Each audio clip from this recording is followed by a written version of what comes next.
जब हिरण का शरीर उनका छूटा तो पिछले जन्म के पुण्य कर्मों के कारण पुनः मनुष्य जीवन प्राप्त हुआ।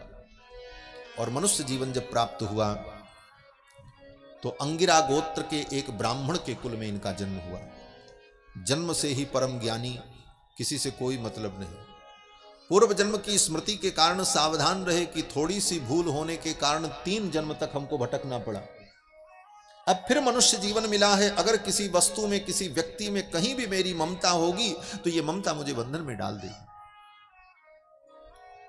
जन्म से ही वैराग्य संपन्न। मां दे देती तो खा लेते, नहीं देती तो कोई बात नहीं, मांगने भी नहीं जाते। धीरे धीरे बड़े हुए, समय आने पर पिताजी ने इनका यज्ञोपवीत संस्कार किया। और यज्ञोपवीत संस्कार में पिता जो है गायत्री मंत्र का उपदेश करता है। पिताजी ने गायत्री मंत्र सुनाया, बोले इसे याद कर लो, ब्राह्मण को गायत्री का जप करना चाहिए। तो सब प्रणव शिरस्त्रिपदीम सावित्रीम ग्रैष्म वासांतिकान मासान अधीयानमपि असमवेत रूपेण ग्राहयामास। पिताजी ने गायत्री मंत्र सुनाया, लेकिन सुन करके उसे याद नहीं किया। याद तो इनको सब था, पिछले जन्म की सब याद बनी है, तो गायत्री मंत्र याद करने में कितना देर लगेगा। लेकिन पढ़ करके पिताजी को नहीं सुनाया। क्यों? बोले पिताजी सुन लेंगे, जान जाएंगे किसको याद हो गया तो कल दूसरा मंत्र पढ़ाएंगे, फिर वो सुनाऊंगा तो तीसरा पढ़ाएंगे, फिर पूरा वेद पुराण रामायण सब हमको पढ़ा देंगे और फिर लोग जान जाएंगे कि ये बड़ा विद्वान हो गया। फिर लोग बुलाएंगे, आओ मेरे यहाँ यज्ञ कराओ, मेरे यहाँ पूजा कराओ, ये कर्मकांड कराओ, वो विधान कराओ। फिर पिताजी हमको जजमानों के घर भेजने लग जाएंगे, और जजमानों के घर भेजेंगे तो जजमान लोग दक्षिणा देंगे, पूजा चढ़ाएंगे। फिर जब संपत्ति घर में आएगी तो पिताजी मेरा ब्याह कर देंगे, फिर तो लड़के बच्चे हो जाएंगे। फिर उसी संसार प्रपंच में मैं उलझ करके अपने मानव जीवन को समाप्त कर लूंगा। इससे अच्छा कुछ नहीं करना। प्रपंच को बढ़ाना ही नहीं। वो प्रपंच का मतलब बताए ना, पचि विस्तारे। आप जहां विस्तार करना शुरू करोगे वो प्रपंच फैल जाए। गायत्री मंत्र पढ़ करके नहीं सुनाया। 6 महीने तक इनके पिताजी रोज रटाते थे, गायत्री मंत्र बोलते थे, कहते बोलो ओम भूर्भुवस्वः। 3 बार जब उनके पिताजी कहें तो 1 बार बा मुश्किल बोले, और कहें क्या, बोले भूर भूर भूर, कुछ भी बोल देते उल्टा पलटा, सही नहीं बोलते। पिताजी थक गए, पिताजी ने कहा ये तो महामूर्ख है। आज के जैसे ब्राह्मण तो तब थे नहीं महाराज। आज तो ब्राह्मण के बच्चों को वेद पढ़ने के लिए किसी दूसरे के पास जाना पड़ता है। प्राचीन काल में हर ब्राह्मण अपने माँ बाप, अपने पिता से ही वेदादि शास्त्र का अध्ययन करते थे, क्योंकि सभी ब्राह्मण वेद वेदांत के विद्वान हुआ करते थे। घर में ही सारी विद्याएं प्राप्त होती थी, कहीं बाहर जाने की जरूरत नहीं पड़ती। और केवल ब्राह्मण में ही नहीं, समस्त विद्याएं, चाहे वेद विद्या हो, आयुर्वेद विद्या हो, चिकित्सा विद्या हो, कला हो, स्वर्णकारी हो, व्यापार हो, संगीत विद्या हो, सब परंपरा से, अपने कुल खानदान से ही विद्याएं व्यक्ति को प्राप्त हो जाती। यही परंपरा थी प्राचीन। पिताजी इनके थक गए। पिताजी ने कहा ये तो महामूर्ख है, जड़ है। जड़ माने मूर्ख। उसी दिन से उनका नाम पड़ गया जड़ भरत। जड़ भरत। समय बीता, पिता की मृत्यु हो गई, मां की भी मृत्यु हुई। घर में जो भाई था उसका साम्राज्य हुआ, इनका तो ब्याह हुआ नहीं, घर में रहते। अब माँ बाप के चले जाने के बाद जो भाभी थी, भौजाई, वो कुछ दे देती थी खाने होने को, लेकिन कब तक दे। संसार के लोग तो व्यवहार अपने ढंग का करते हैं, ये दुनिया स्वार्थपूर्ण है। कुछ दिन तक तो उसने भोजन दिया, फिर उसने अपने पति को सिखाया, बोले ये तुम्हारा भाई निखट्टू बैठा रहता है, केवल खाता है, करता कुछ नहीं, कुछ इससे काम लिया करो। तो भाई लेकर के खेत में गया काम कराने के लिए। भरत जी ने सोचा, जड़ भरत जी ने, कि अगर आज हम काम करेंगे तो कल ये फिर हमसे काम कराएगा, परसों दूसरा काम कराएगा, फिर तो हम की खेत ही जोतते रह जाएंगे। आए थे हरि भजन को और ओटन लगे कपास। भगवान के भजन के लिए जीवन मिला और ये दुनियादारी फिर शुरू हो जाएगी। बोले तो कुछ नहीं। भाई ने कुदाल पकड़ा दिया और कहा यहाँ खेत को खोद डालो, इसको बराबर करो, इसमें बीज बोना है। बता करके भाई चला गया। खोदने लगे, एक ही जगह खोदते रहे, खोदते खोदते बहुत बड़ा गड्ढा खोद डाला, हमारा कुआं तैयार कर दिया। एक ही जगह खोदते रहे। भाई थोड़ी देर बाद आया देखने के लिए कि कितना काम हुआ, तो भाई ने देखा, अरे तूने खेत में ही कुआं बना दिया, अब तो इसी में हम लोग गिरेंगे। तो जड़ भरत जी ने कहा, भैया जैसा आपने कहा था खोदो, तो हम खोद रहे थे, खोद ही रहे थे। भाई परेशान, भाई ने सिर पीट लिया, बोले ये तो बड़ा पागल है। खेत में ले गया, दूसरे मक्का के खेत में बैठा दिया, बोले यहां बैठो और बैठ करके फसल की सुरक्षा करो, पक्षी आएंगे, पक्षियों को देखना, फसल को नुकसान न हो। बोले ठीक, बैठ गए। पक्षियों का समूह आया, मक्के की फसल पर बैठकर मक्के के दाने को पक्षी खाने लगे, चहकने लगे पक्षी। तो जड़ भरत जी महाराज चुपचाप बैठे रहे, देखते रहे। वाह कितने सुंदर हैं ये, भगवान की सृष्टि कितनी दिव्य है, ये सुंदर सुंदर पक्षी, इनके रंग कितने अच्छे हैं, इनकी वाणी कितनी मधुर है। ये बेचारे कहां खेती करने जाएंगे, इनको कहां मिलेगा, खाने दो। हाँ खूब खा रहे, चुपचाप बैठे बैठे भगवान का नाम लेते। राम जी की चिड़िया, राम जी का खेत, खाओ रे चिड़िया भर भर पेट, खाते रहो, कोई दिक्कत नहीं। अब महाराज भाई आया, भाई ने देखा, अरे पागल, ये सब पक्षी जो है फसल को नुकसान कर रहे हैं और तुम देख रहे हो। बोले भैया तुम्ही ने तो कहा था कि पक्षियों को देखना, तो हम देख रहे हैं। वाह। भाई ने कहा निकल जा मेरे घर से, अब तुझे हम बैठा करके नहीं खिला सकते। घर से निकाल दिया। जड़ भरत जी ने कहा चलो ठीक है, अच्छा कोई बात नहीं। जो भगवान का भक्त है, जो वैराग्य संपन्न है, उसके लिए सारी पृथ्वी ही अपनी है। उदार चरितानाम वसुधैव कुटुंबकम, जो उदार चरित्र है उसके लिए पूरी वसुधा ही उसका परिवार है। सकल भूमि गोपाल की, सारी भूमि भगवान की है, चाहे जहां जाओ। और जब तक तुम मानोगे कि इतना ही मेरा है, तो फिर वहीं रहोगे। और मानो तो सारी दुनिया तुम्हारी है, कहीं जाओ, सब भगवान का। चल पड़े भरत जी महाराज, घूमते हुए जा रहे थे, कोई चिंता नहीं। रास्ते में जंगल पड़ा, जंगल में कुछ डाकू थे। उन डाकुओं का जो सरदार था, वो कई दिनों से देवी की पूजा कर रहा था, भद्रकाली की। आज उसकी पूर्णाहुति का दिन था। उसने संकल्प किया था किसी मनुष्य की बलि चढ़ा करके मैं पूर्णाहुति करूंगा, देवी की पूजा पूर्ण करूंगा। डाकुओं से कहा जाओ देखो कोई आदमी मिले तो पकड़ के ले आओ। जड़ भरत जी आ रहे थे, पकड़ लिया डाकुओं ने, लेकर के गए, देवी के मंदिर के सामने खड़ा किया, स्नान कराया, लाल रंग के कपड़े पहनाए, लाल रंग का चंदन लगाया, अड़हुल के फूल की माला पहनाई और अपने तांत्रिक मंत्र क्राम क्रीम क्रोम क्राम जो सब मंत्र होता है, सब मंत्रों का उच्चारण किया उस डाकू ने। उसकी प्रक्रिया को और विधि को देख करके जड़ भरत जी जान गए कि ये हमारी बलि चढ़ाएगा। ज्ञानी थे, पिछले जन्म का सब कुछ उनको स्मरण था, वेदादि शास्त्र का सब ज्ञान था, परमहंस थे। जान गए लेकिन विरोध नहीं किया। चलो शायद इसी प्रकार मेरी मृत्यु लिखी होगी तो कोई बात नहीं, मैं भगवान का स्मरण करता हूं। भगवान का स्मरण करने लगे और चुपचाप खड़े रहे। वो डाकू अपना सब मंत्र पढ़ रहा था और मंत्र पढ़ने के बाद डाकू ने जब अपनी तलवार उठाई मारने के लिए, तब तक सामने जो भद्रकाली की प्रतिमा थी, भगवती दुर्गा की प्रतिमा थी, उस दुर्गा की प्रतिमा में तड़ाक की ध्वनि हुई और प्रतिमा बीच से फट गई।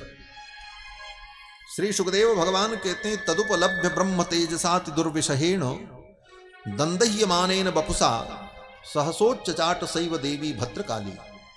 भद्रकाली की प्रतिमा फट गई और भगवती भद्रकाली प्रकट हो गई और तलवार छीन लिया उस डाकू के हाथ से और उसी तलवार से डाकू के मस्तक को काट दिया। बाकी जो थे वो भाग गए। जड़ भरत जी महाराज ने देवी को प्रणाम किया और फिर अपने प्रभु का स्मरण करते हुए चले गए। भगवती भद्रकाली ने सोचा कि अगर मेरे सामने इसकी बलि चढ़ेगी और इस बलि को अगर मैं स्वीकार कर लूंगी तो मेरा अस्तित्व समाप्त हो जाएगा। ये भगवान का परम भक्त है और भगवान के भक्त की मैं बलि स्वीकार करूं, भगवान मेरे अस्तित्व को मिटा देंगे। ये जितने देवी देवता हैं ये सब भगवान के सेवक हैं और भगवान के भक्त का अनादर अगर देवता भी कर दें तो देवताओं का भी कल्याण नहीं हो सकता। भगवान के कोप का भाजन बनना पड़ेगा। इसलिए भगवती भद्रकाली भी प्रकट हो गई और भद्रकाली ने प्रकट होकर के उस डाकू को ही मार दिया। डाकू पूजा कर रहा था इसलिए कि भद्रकाली मेरे ऊपर प्रसन्न हो, लेकिन जड़ भरत जी ने काली की पूजा नहीं की थी। लेकिन काली किसके ऊपर प्रसन्न हो गई? बोले जड़ भरत जी पर प्रसन्न हो गई, डाकू पे नाराज हो गई, जबकि डाकू प्रसन्न करना चाहते। इसका मतलब क्या है? बोले इसका मतलब यही है, बोले जो भगवान की भक्ति करेगा उस पे सभी देवी देवता सदा प्रसन्न रहते हैं। अलग अलग किसी देवता को प्रसन्न करने की जरूरत नहीं है। भगवान की भक्ति अगर जीव करता है तो सभी देवी देवता उसके ऊपर प्रसन्न हो जाते हैं। जा पर कृपा राम के होई, ता पर कृपा करे सब कोई। उस पे सबकी कृपा होती है। और भगवान की कृपा नहीं तो तुम चाहे जितने देवी देवताओं को प्रसन्न कर लो, कोई देवी देवता तुम्हारे काम नहीं आएंगे। रावण ने सभी देवी देवताओं को प्रसन्न कर लिया था, सभी देवी देवताओं को अपने वश में कर लिया था, चाहे मंत्र से, चाहे तंत्र से, चाहे बल से, चाहे बुद्धि से, चाहे विवेक से। किसको वश में नहीं किया था रावण ने? लेकिन जब राम जी ने कोप किया तो कोई देवता उसकी रक्षा करने में समर्थ नहीं हुई। ये संकेत हनुमान जी ने रावण को पहले ही दे दिया था। लंका में जब पहुंचे तो हनुमान जी ने कहा, लंकेश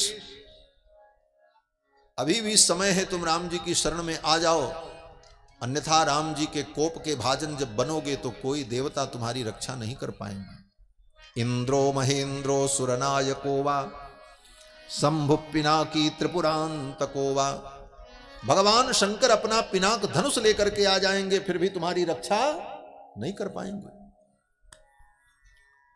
ब्रह्मा स्वयंभु चतुराननो वा। स्वयं ब्रह्मा आ जाएंगे, वो भी तुम्हारी रक्षा नहीं कर सकते। स्थातुम न शक्यम, वो तुम्हारे सामने, वो राम जी के सामने वो टिक नहीं सकते। इसलिए हे लंकेश, तुम राम जी के चरणों की शरणागति कर लो। रावण नहीं माना। परिणाम बोले कोई देवता रावण को बचा नहीं सके। इसलिए भगवान की भक्ति से सब कुछ संभव है। अनन्य भाव से भगवान के चरणों की भक्ति हो। स्वयं गीता में भगवान कहते हैं, अनन्याश्चिन्तयन्तो माम ये जना पर्युपासते तेषां नित्याभियुक्तानां योगक्षेमं वहाम्यहम्। जड़ भरत जी महाराज भगवान का स्मरण करते हुए चले गए। इसके बाद आगे जा रहे थे। सिंधु सौवीर देश का राजा रुहुगण पालकी में बैठकर कपिल मुनि के पास ज्ञान प्राप्त करने जा रहा था। उसके पालकी का एक कहार बीमार पड़ गया। कहारों ने कहा, पालकी कौन ढोएगा, एक बीमार हो गया। वे कोई आदमी पकड़ लो, सब तो हमारे सेवक हैं, मैं राजा हूं। जड़ भरत जी को पकड़ लिया, बोले चलो पालकी उठाओ। जड़ भरत जी ने कहा चलो, महात्मा ही थे। पालकी में कंधा लगाया, पालकी लेकर के चलने लगे। पालकी लेकर के चलने का अभ्यास तो था नहीं, और नीचे देखते हुए चल रहे थे कि कहीं कोई जीव हमारे पैरों से दब करके मर न जाए। महात्मा की दृष्टि तो बड़ी सूक्ष्म होती। लिखा है कि दृष्टिपूतम न्यसेत पादम वस्त्रपूत पिबेत जलम शास्त्रपूत वदेद वाक्यम मनःपूतम समाचरेत। दृष्टिपूतम न्यसेत पादम, अगला पैर बढ़ाओ तो आंख से देखकर सामने कहां हम पैर रख रहे हैं। यह नहीं कि ऊंट जैसे चलते रहो, सिर ऊपर और पैर कहीं के कहीं पड़े। दृष्टिपूतम न्यसेत पादम, ये शास्त्र कहते हैं। वस्त्रपूत विवेक जलम, जल पियो तो छान करके पियो। शास्त्रपूत वदेत वाक्यम, कोई भी वाक्य बोलो तो शास्त्र के द्वारा समझ करके सोच करके बोलो। कुछ भी बोल दो गड़बड़ बात। मनःपूतम समाचरेत, कोई भी आचरण करो तो ऐसा आचरण हो जिस आचरण के बाद तुम्हें तुम्हारे मन को खेद न हो, मन को प्रसन्नता हो, ऐसा आचरण करो। मनःपूतम समाचरेत। तो जड़ भरत जी महाराज भी ऐसे ही थे, नीचे देखते हुए चल रहे थे, कहीं किसी जीव के ऊपर पैर न पड़ जाए, कोई चींटी भी दब करके मर न जाए। तब तक चींटियां दिखाई पड़ गई महाराज, कुछ जीव छोटे छोटे दिखे। तो जड़ भरत जी ने पैर आगे बढ़ा दिया, कूद गए कि कहीं ये दबे ना। अब पालकी लेकर के जो चले वो कूद जाए तो सोचो पालकी में बैठने वाले की क्या दशा होगी। पालकी हिल गई, उसका सिर टकरा गया राजा का पालकी से। राजा ने कहा, कैसे चलते हो? सेवकों ने कहा, महाराज ये नया वाला जो आया है ये ठीक से नहीं चल रहा, इसी के कारण हमारी भी गति बिगड़ रही है। राजा ने कहा, ठीक से चलो, जानते नहीं हो हम राजा हैं। कुछ नहीं बोले जड़ भरत जी, फिर चलते रहे। फिर कुछ ऐसा ही हुआ। अब तो राजा को क्रोध आया, राजा ने कहा पालकी रोको। राजा ने पालकी रुकवाई और पालकी से बाहर आकर के राजा ने कहा, अरे तुम तो बड़े उन्मत्त हो। करोमि ते चिकित्साम दंडपाणिरिव, मैं तुम्हारी ऐसी चिकित्सा करूंगा कि तुम ठीक हो जाओ। तुम्हारी दवा करना मुझे मालूम है, तुम्हारी दवा क्या है ये मुझे मालूम है, मैं तुम्हें ठीक कर दूंगा। और इतना कहते हुए वो राजा बड़ा टेढ़ा वचन बोलने लगा। राजा ने कहा, कितने दुबले पतले तुम हो, बड़े कमजोर हो ना, इसीलिए पालकी लेकर के नहीं चल सकते। व्यंग वचन बोलने लगा। और जबकि जड़ भरत जी महाराज तो बड़े स्वस्थ थे महाराज, कोई चिंता तो थी नहीं कि कोई उनको चिंता हो, प्रसन्न रहते थे, इसलिए स्वस्थ थे। बार बार जब राजा ने इस प्रकार कहा तो जड़ भरत जी बोल पड़े। जड़ भरत जी ने कहा, देखो राजन, बार बार तुम मुझे मोटा कह रहे हो, दुबला कह रहे हो, ऐसा कह रहे हो, ऐसा कह रहे हो। ये मोटा होना, दुबला होना, कमजोर होना, मजबूत होना, ये तो शरीर का धर्म है, आत्मा का धर्म नहीं। हम तो आत्मरूप हैं और ये शरीर तो नाशवान है। शरीर तो 5 प्रकृति के तत्वों से बना है और ये नश्वर है। ये सब बातें सुनकर के राजा चौंक गया, अरे ये तो कोई ज्ञानी महात्मा है। तब तक राजा की दृष्टि गई जड़ भरत जी के कंधे पर। कंधे पर यज्ञोपवीत था, क्योंकि यज्ञोपवीत संस्कार तो हो चुका था। वो गंदा मैला कुचैला यज्ञोपवीत कंधे पर दिखा। राजा जान गया, राजा भी सत्संगी था। राजा जान गया कोई महात्मा है, कोई ज्ञानी पुरुष है, परमहंस है।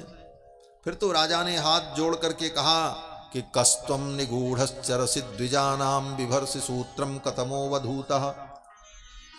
हे भगवान, आप कौन हैं? आपके कंधे पर यज्ञोपवीत है, आप ब्राह्मण हैं, कोई तपस्वी। इस प्रकार अपने आप को छिपाकर आप विचरण कर रहे हैं। कस्यासि कुत्रत्य इहापि कस्मात् क्षेमाय न चेदसि नोत शुक्लः। आप कहां से आए हैं, आपका परिचय क्या है? अब तो मुझे आपसे डर लग रहा है। अब वो राजा कांपने लगा थर थर थर। जड़ भरत जी हंसने लगे। जड़ भरत जी ने कहा, क्यों डरते हो मुझसे? तुम राजा हो, तुम्हारे पास शस्त्र बल है, तुम्हारे पास सैन्य बल है, तुम्हारे पास संगठन बल है, तुम्हारे पास जन बल है, तुम्हारे पास धन बल है, सब प्रकार का बल तुम्हारे पास, और मुझ निर्बल से तुम क्यों डर रहे हो? तो राजा रहुगण ने बड़ी अद्भुत बात कही। राजा रहुगण ने कहा कि नाहम विशंके सुरराज वज्रान न त्रक्षशूलान न यमस्य दंडात। हे विप्र, जहां तक डरने की बात है तो नाहम विशंके सुरराज वज्रान, देवराज इंद्र के वज्र से भी मैं नहीं डरता हूं। भगवान शंकर के त्रिशूल से भी मुझे डर नहीं लगता। यमराज के काल दंड से भी मैं नहीं डरता हूं, मैं निर्भय हूं। लेकिन अगर मैं डरता हूं तो केवल एक बात से डरता हूं। जड़ भरत जी ने कहा, किस बात से? तो राजा ने कहा, छंके भृशम ब्रह्म कुलावमानात्। मुझे अगर डर लगता है तो केवल एक बात से, कि मेरे द्वारा किसी ब्राह्मण का, किसी संत का, किसी ज्ञानी का अपमान न हो जाए। क्योंकि संत का अपमान, किसी ज्ञानी का अपमान, किसी वेदज्ञ विद्वान ब्राह्मण का अपमान, तपस्वी का अपमान इंद्र के वज्र से भी ज्यादा भयानक, यमराज के कालदंड से भी ज्यादा कठोर है। यमराज के कालदंड से तो आप बच सकते हैं, लेकिन किसी संत का, किसी भगवत भक्त का, किसी ज्ञानी पुरुष का अपमान करके आप सुरक्षित नहीं रह सकते।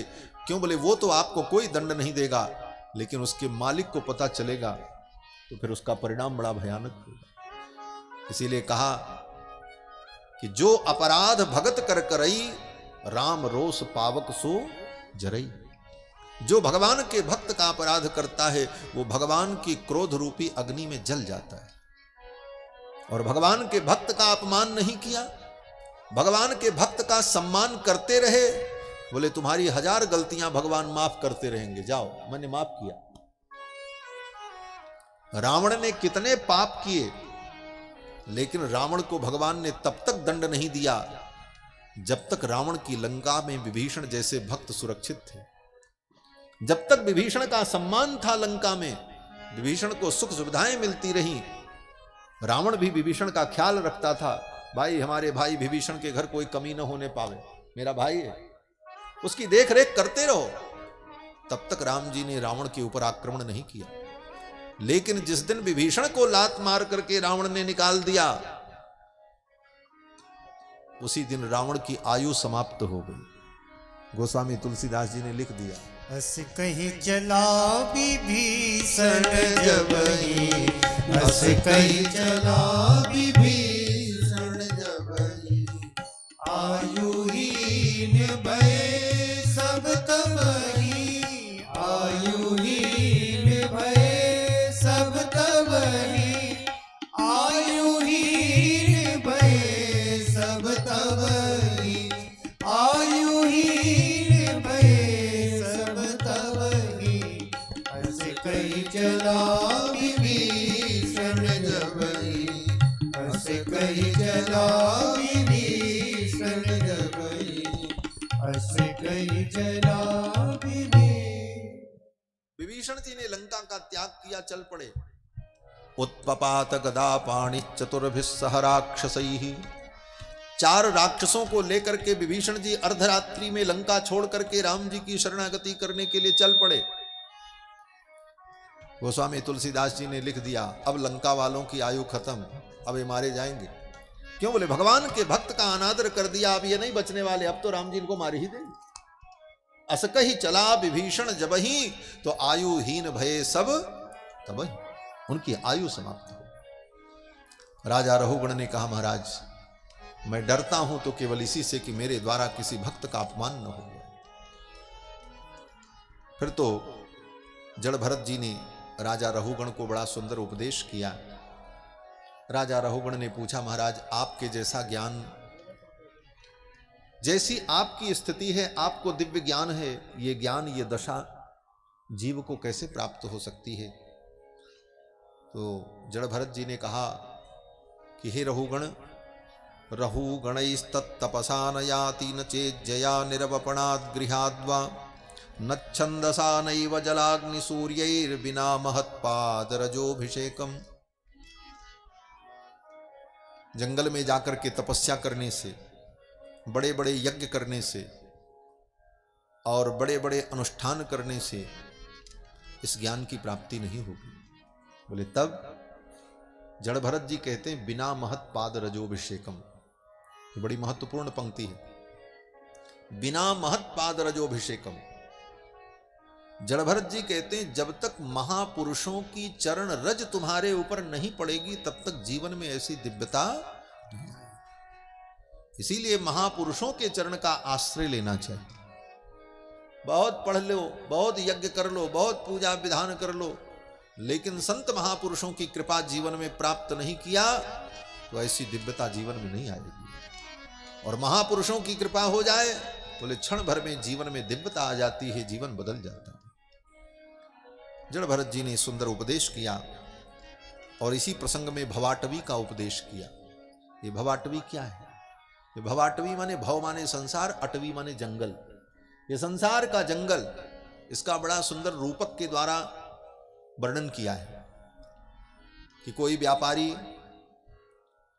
कुछ पूंजी लेकर के व्यापार करने के लिए निकला। कोई व्यापारी कुछ पूंजी लेकर के व्यापार करने के लिए निकला, उसके पीछे 4-5 चोर लग गए, ठग।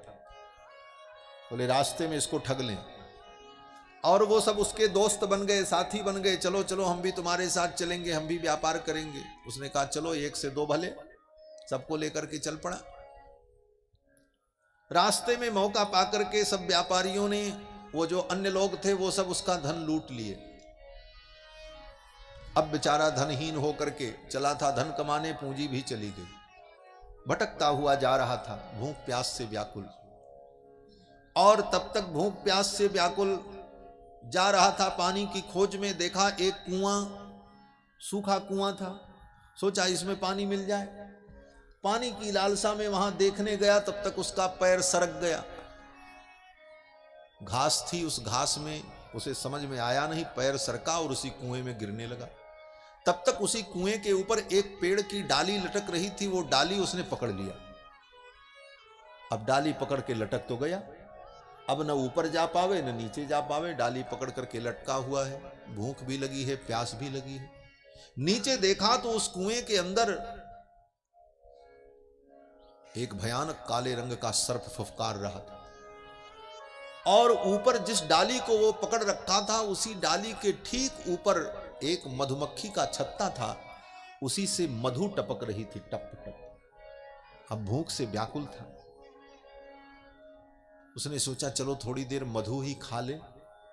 फिर किसी प्रकार टेढ़ा होकर के सिर को ऊपर करके जीभ फैला करके उस मधु की बूंद को पकड़ने का प्रयास करने लगा कि वो बूंद मेरी जीभ पर गिर जाए, मैं चाट लूं, थोड़ी तृप्ति मिल जाए। एक आध बूंद गिरी, दोबारा कोशिश किया तो इधर उधर चली गई बूंद, फिर बड़ा परिश्रम किया तो एक आध बूंद मिली। अब उसी एक एक बूंद की लालसा में वो लटका पड़ा है और चाट रहा है। तब तक देखता क्या है कि जिस डाली को वो पकड़ करके लटका है, उस डाली को दो चूहे काट रहे थे धीरे धीरे। वो चूहे कौन थे? बोले एक सफेद रंग का चूहा था, एक काले रंग का चूहा था, दोनों उसको कुतर रहे थे। दो प्रकार के चूहे होते हैं ना, लाल सफेद, काले और सफेद, वो दोनों उसको कुतर रहे थे। और डाली अब कटे अब कटे, अब ये डर रहा था क्या। तब तक फिर भी वो सोच रहा था अच्छा थोड़ी मधु और पी लें, थोड़ी मधु और पी लें। तब तक चूहे ने डाली काट दी और धड़ाम से कुएं में गिरा और काले रंग के सर्प ने उसे काट लिया, उसकी मृत्यु। भरत जी कहते हैं, श्री सुखदेव भगवान ये कथा सुनाते हैं, यही भवाटवी है ये संसार। ये जीवात्मा इस संसार में आया अपने पिछले जन्म के पुण्य की पूंजी लेकर के कि चलो अब आगे और पुण्य कमाएंगे। ये पुण्य की पूंजी लेकर के हम जीवन में कर्म का व्यापार करने इस संसार में आए। अच्छे कर्म करेंगे, अच्छी पूंजी तैयार होगी, फिर हम सुखी होंगे। लेकिन दो चार ठग साथ में लग गए दोस्त बन करके। ये ठग कौन है? बोले यही संसार का परिवार है, बेटा बेटी पुत्र पत्नी, सब एक दूसरे को ठग रहे हैं। सत्य यही, हम तुम्हारे साथी हैं, हम तुम्हारे अपने हैं, और तुम्हारी कर्म की पूंजी को चट्ट कर गए, सब भोग गए। तुम अपनी कर्म की पूंजी से भी चले गए। अब बोले धीरे धीरे आप भटक गए, जब पूंजी समाप्त हो गई कोई पूछने वाला नहीं। नए कर्म कर नहीं सके, जो पिछले कर्म थे उसका फल भोग करके हमने समाप्त कर लिया। अब भटक रहे हैं, कौन पूछे?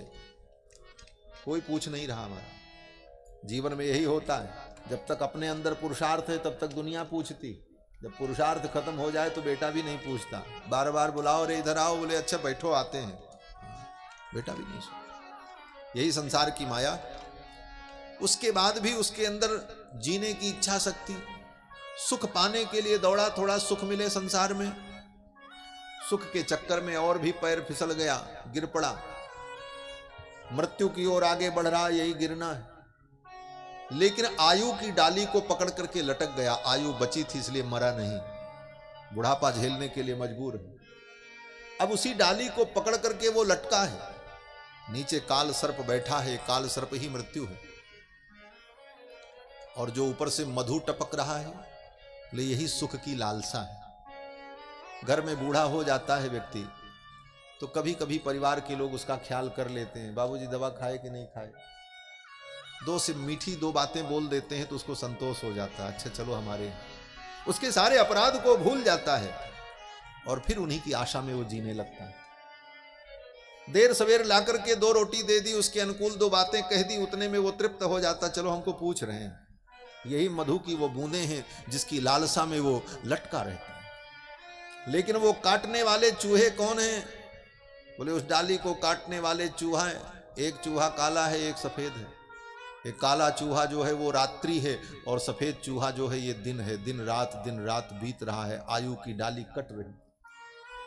लेकिन थोड़ा रस मिलेगा उस लालसा में, उन अपने परिवार परिजनों के मीठे वचन सुनने के लिए, उनके दो सांत्वना भरे वचन को सुनने के लिए वो लालायित होकर के लटका रहता है, जीता रहता है। और एक दिन आयु की डाली कट जाती है और गिरता है, काल उसे समाप्त कर देता है। यही जीवन का परम सत्य है। जड़ भरत जी ने ये सब सुनाया। राजा रघुगण ने चरणों में प्रणाम किया, विदा हो गए। वास्तव में श्रीमद् भागवत महापुराण की कथा वैराग्य को उत्पन्न करने वाली कथा है। महाराज, जीवन का दर्शन है, मृत्यु का दर्शन है। मरने के पहले हमें क्या समझना जरूरी है, यही भागवत समझाती है।